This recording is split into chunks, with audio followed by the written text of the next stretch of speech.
Hello, it's Karen Burniston here with a Just for Fun card making with dies video. The interactive part of this card is made using our new Whirly Wheel die set. I'm using the Whirly Wheel, our Rectangles Crosshatch, and Small Script Halloween, and then the new Whirly Wheel Words clear stamp set. Now the reason I say it's just for fun is because I just kind of took it as a challenge to myself. The stamps that I used are long since retired. Those are from a company called Rubber Baby Buggy Bumpers.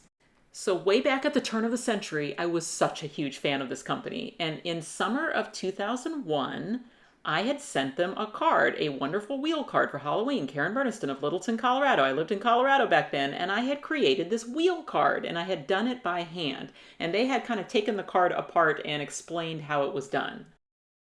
You know, I remembered vaguely making the card. I didn't remember that it had been published, but it was so interesting. I'm moving across the country, and so when I was going through a bunch of old stuff, I came across this newsletter, and it was just the perfect thing because we were having the Whirly Wheel come out.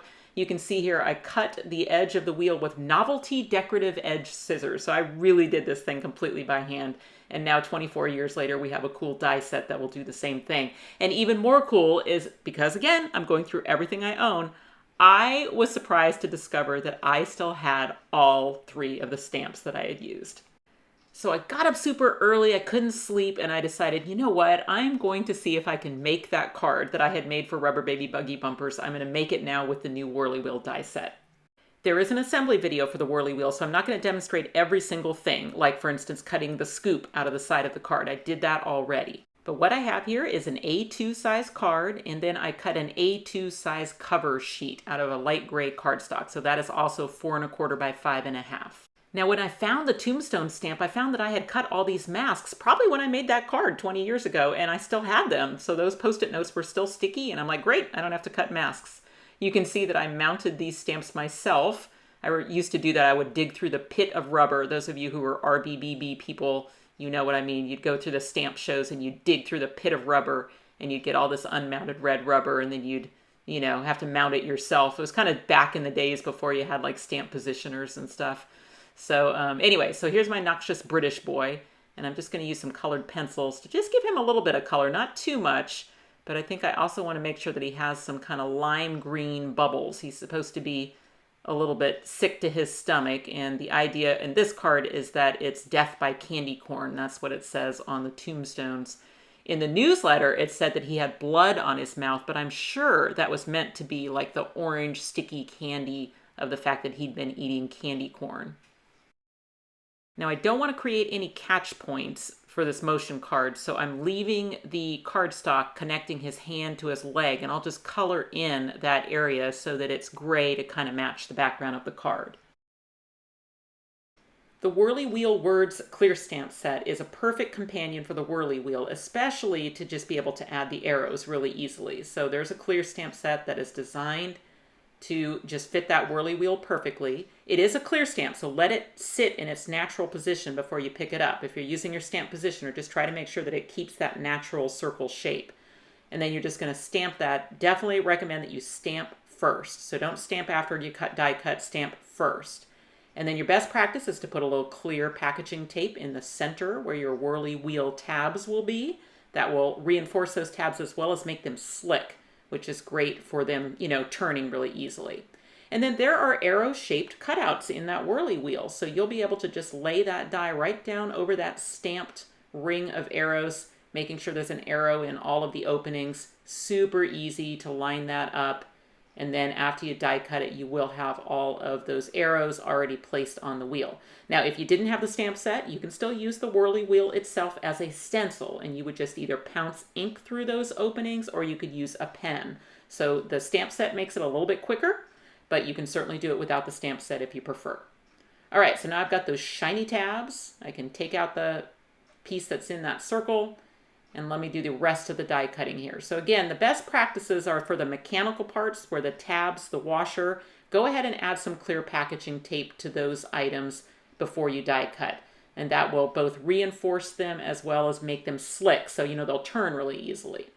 And I would say go ahead and use your heavy cardstock for those mechanical parts. So use that 100-pound cardstock if you have it, or 80. I wouldn't go super light. Okay, so for the arm that's going to animate our little boy, you just need some clear packaging tape where the tabs are. So I like to think of that as the thermometer end of the arm.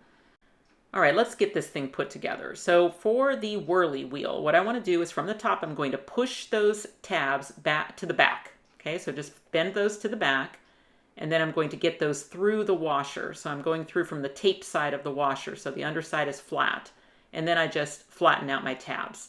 And so now what you'll see is that the washer is spinning freely on those tabs. And then here on the end of the thermometer, the arm, again, just fold the tabs to the back, and then that's going to go through from the top of the whirly wheel. So I'm going to get that through that hole. Once those tabs are through, just flatten them on the back. And that is all there is to it. It's really easy to put this together. Now, in the one that I had made for that newsletter, I had used eyelets to, set it and everything. And you can certainly make something like this with an eyelet. But using the paper tabs is just really easy. It's, you don't have to get your eyelets out or your brads and use a mechanical setter. You just need to use your adhesive around the perimeter of the washer. And that is very important because those tabs have to be able to spin freely. So don't get overzealous with your glue. Definitely just hit the little thin line around the perimeter. And then just make sure that the edge of the wheel is in the scoop that I cut out earlier, waiting for that thing to focus. And it's just the washer that's getting pinned down, okay? And then now it's going to start working. So once I restrain the arm, you can see the motion of that. And you always have the option of where you're going to restrain that arm. You can really change the motion of the whirly wheel based on that. I don't have to use the full length of the arm, and I'm not going to. I'm going to put my boy kind of midway down the arm. I'm going to hold him in place with some tape runner first to just kind of give it a check and make sure that I've got a spot that I like the motion of it.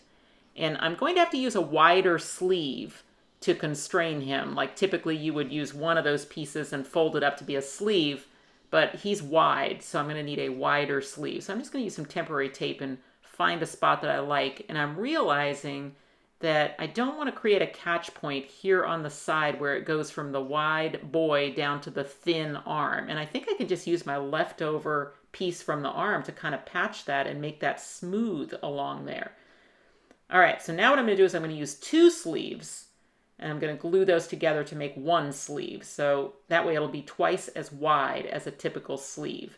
And the thing that I want to do is make sure that I'm using the tab on the outside of the piece so that inside the sleeve there's nothing for him to catch on. Okay, so now I'm going to slide my wide sleeve over my little guy here. I haven't glued down that piece yet. I need to glue that down so that it'll stay in place. I was just testing it, but that should be good. So what I'm trying to do there is I'm basically trying to make the right side of him, because that's what kind of has to slide back down again. I just want to make that smooth, so that there isn't like a little hitch in it where anything could catch. So I'm just going to go in there and just glue on that extra bit of the arm. I don't have to do it on the left side just because I'm always going to be rotating it to where that right side is the one that's going to dive back down again.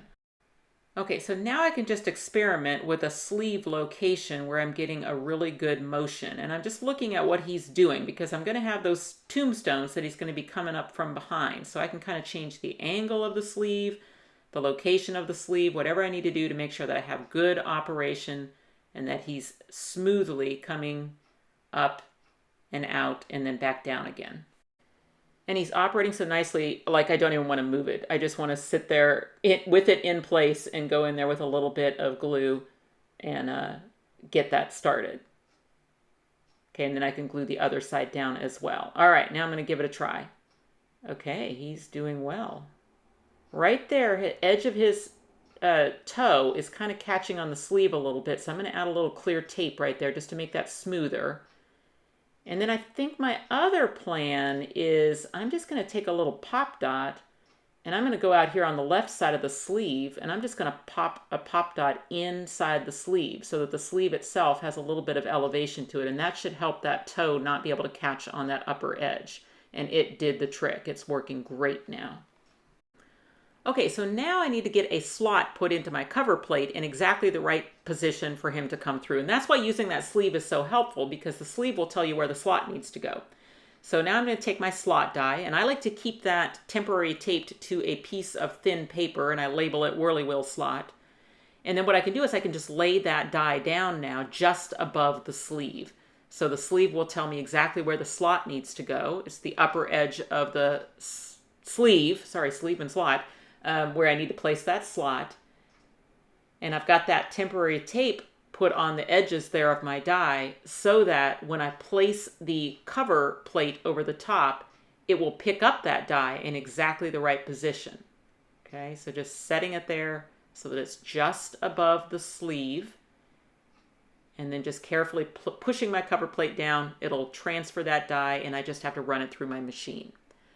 Now that slot is meant for the width of the arm, but I've made that much wider by adding my boy to it. So what I'm going to do now is lengthen that slot. So I could do that with the slot die, doing it again, or I can just say, okay, well, how wide does it need to be?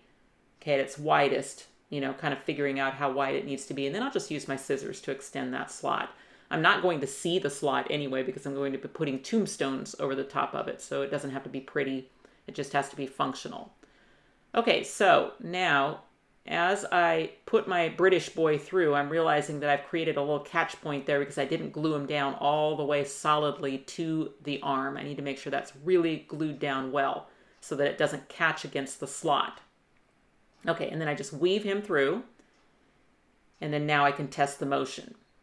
Okay, so I've got a little bit of a redundancy here because I don't technically need a slot and a sleeve. If I was having any issues with it, I could go in there and just take the sleeve off. Now that I have the slot put in the position where it will constrain the arm, I don't technically need both. But mine's working fine, so I'm just going to leave the sleeve in place. But I like to use the sleeve because then I can test the motion. And then once I have the slot in, then it becomes optional. I could go in there and remove the sleeve if I wanted to and just let the slot do the work, or I can use them in conjunction together. And I would say that as you test this, if you are encountering any kind of problems, the first thing I would try would be to remove the sleeve and just see if the slot will do it. Okay, now I get to work on that cover plate itself. So for the tombstones that need to cover up the slot, those are going to have to be added in as separate pieces because obviously if I stamped them in place, there would be a slot through them. So I'm going to cut those out, and I'm actually going to remove the little cross at the top just so that it can't be a catch point on the little boy. So the other ones that I stamp in place, I'll leave the cross, but the ones under the slot, I'm going to just take that cross off at the top. And now I'm just going to see if I can find a spot. I've just used a little bit of tape runner for now along the bottom. Let me see if I can weave that in and see if I like how that's looking. So, okay, putting him all the way down to the bottom. I can see his little bubbles above his head. And then he comes out like this. So, okay, that looks pretty cool. That's kind of matching that original card I made. Now I just have to remember where those go. So I think what I'll do is I'll just take a pencil and just mark a couple lines. And then I can take them off and work on my scene. So my scene is going to be created all on this piece. But before I get started on that, I'm going to cut that scoop die into the side of my cover plate. So let me just get that in. I could do that at any time, but I'm just going to do that now. So I just need to put it in place, line up the scoop die so that it pretty much lines up with the one in the card, use some temporary tape to hold that down, and then run that through my die cutting machine. Okay, I'm going to speed things up here as I create this scene. So I'm using a stamping and masking, apparently the masks that I cut 24 years ago. So you always got to start with your forward-most item when you're doing stamping and masking. So I've got my grass here now that I've masked off my tombstones. And I'm realizing there's quite a bit of distance between those four and the ones in the back. So I'm going to add one more. So I'm deviating a little bit from my inspiration piece by adding an extra tombstone. All right, now I'm going to work with the madman in the sky. And for that, I'm going to use Distress ink. I'm going to use the Black Soot Distress ink. And that way it's just a little bit lighter and it will fade out a little bit as well. I'm going to stamp him right across the sky. Now, I also found the round mask that made the moon way back on that original card. I just found it in with the stamp. So that was great. I can reuse that mask. Make sure that I have an area for the moon. And then just stamp my madman across the sky. And then I'll use that same distress ink with a brush to, fill in the rest of the sky. And then also just to kind of give a little bit of gray color, around the moon, kind of across the sky, and maybe a little bit in the graveyard as well, just kind of darkening things up, making it a little bit spookier. Okay, now before I take my masks off, let me look at my inspiration piece. Yep, I feel like it's really similar. So now I'm going to take those masks off, revealing my pristine tombstones. And then what I need to do is I need to add the shadows that are in front of them. So I'm going to use just a black colored pencil for that. Now, I could have used my Copic markers on some of this, but as it turns out, because I am moving, I had already packed up all of my ink pads that were Copic friendly. So I went with colored pencils for this card, which is probably what I used back in the day, honestly, because I didn't have Copic markers back in 2001. I'll also add a little bit of shadow between these two tombstones. And then once I have all my shadows in place, I'll blend those out using a blending stump. I tell you, making this card just really brought me back to my early days as a rubber stamper. So I was just addicted. I mean, I just had thousands and thousands of stamps. I mean, back in the day, you used to like order catalogs from companies by looking in the back of a magazine, like Rubber Stamp Madness magazine, and then you'd like send $2 in a self-addressed stamped envelope or something, and they'd send you a catalog. Oh, just all those stamp companies from back in the day. I just loved it. Okay, I've pretty much figured out where those tombstones need to go, and now let me work a little bit on that moon. So after I take my mask off, I'm going to blend the edge a little bit with that blending stump. And then I think it needs a little bit of color, so I'm just going to go get a yellow colored pencil, real pale yellow, and just add a little bit of color to that moon. Since the newsletter was in black and white, I actually don't have a good sense of what kind of colors were on that card. I can't really remember, but this looks like probably what I would have done. Okay, now I will glue my tombstones into place, and of course I only want the glue below the slot so that the tops of them are not glued down and that the little boy can come through from behind the tombstones. Then I just have to get that woven into place and test it out.